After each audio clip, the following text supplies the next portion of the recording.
روزہ فرض کیوں کیا گیا؟ سویر سے لے کر شام تک سب کچھ ہونے کے باوصف بھوک اور پیاس میں وقت گزارنا اور میسر ہونے کے باوجود ایک گھونٹ بھی حلق سے نیچے نہ اترنے دینا، آخر اس میں کیا حکمت تھی؟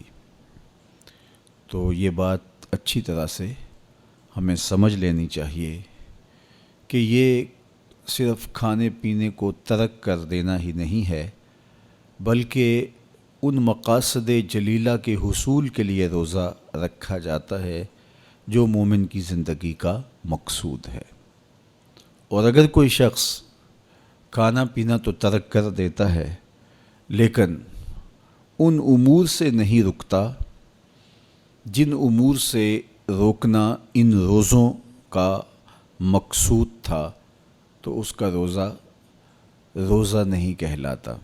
میرے اور آپ کے آقا و مولا حضور نبی رحمت صلی اللہ علیہ وآلہ وسلم نے ارشاد فرمایا، من لم یدع قول الزور والعمل به فلیس للہ حاجۃ فی ان یدع طعامہ و شرابہ۔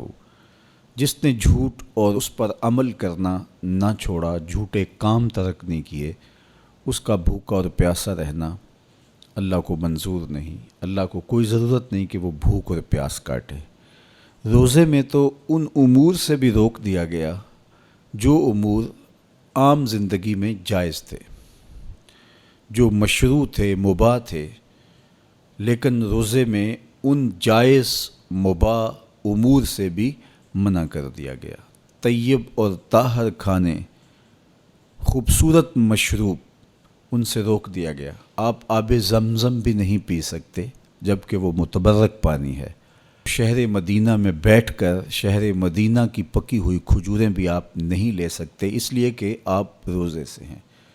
تو روزے میں آپ کو متبرک چیزیں کھانے سے بھی روک دیا گیا، متبرک مشروب پینے سے بھی منع کر دیا گیا۔ تو مجھے بتائیے، جو رب آپ کو متبرک، مشروع اور پاکیزہ کھانوں سے بھی ایک مخصوص وقت کے لیے روک رہا ہے، تو جن امور سے عام زندگی میں شریعت اسلامیہ نے ہمیں منع کیا، ہمارے رب نے ہمیں منع کیا، تو اگر روزے کے دوران ہم وہ امور بجا لائیں تو پھر روزے کی مقصدیت حاصل نہیں ہوگی۔ تو اسی لیے فرمایا، جس نے جھوٹ اور جھوٹے کام نہیں چھوڑے، اس کے بھوکا اور پیاسا رہنے کی اللہ کو کوئی ضرورت نہیں ہے۔ تو وہ یہ چاہتا ہے کہ میرے بندے ان امور سے بھی جب رک جائیں گے جن امور سے عام زندگی میں نہیں روکا گیا، تو وہ لازمی طور پہ ان امور سے رکنے کی کوشش کریں گے جن امور سے اسے منع کیا گیا ہے۔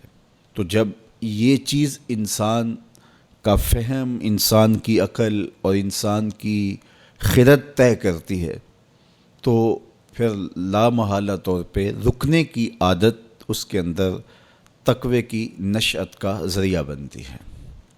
آپ نے عمومی طور پہ دیکھا ہوگا کہ رمضان المبارک کا ماہ نور جب اختتام کو پہنچتا ہے، ہمارے سامنے عید کے 2-4 دن بھی یہ مشق رہتی ہے، اچانک کوئی مشروب آیا اور پینے لگے تو رک گئے، وہ کہیں ہمارا روزہ تو نہیں، لیکن پھر خیال آتا نہیں ہم روزے تو نہیں ہیں، آج تو عید کا دن ہے، تو ہم پی لیتے ہیں۔ چونکہ پورا مہینہ دن بھر ہم مشروبات سے رکے رہے اور آج بھی دن کے اجالے میں ہمیں پانی دیا گیا تو ایک دم ہمیں جھجک پیدا ہوئی، لیکن پھر ہمیں یاد آیا کہ اب روزے بیت گئے ہیں اور میں روزے سے نہیں ہوں۔ تو جو چیز جائز اور مشروع تھی، ایک وقت کے لیے اس چیز سے بھی ہم رکے تو ہماری طبیعت کے اندر یہ ملکہ پیدا ہو گیا کہ ہم اس سے رکنے کا مزاج پیدا کر لیتے ہیں۔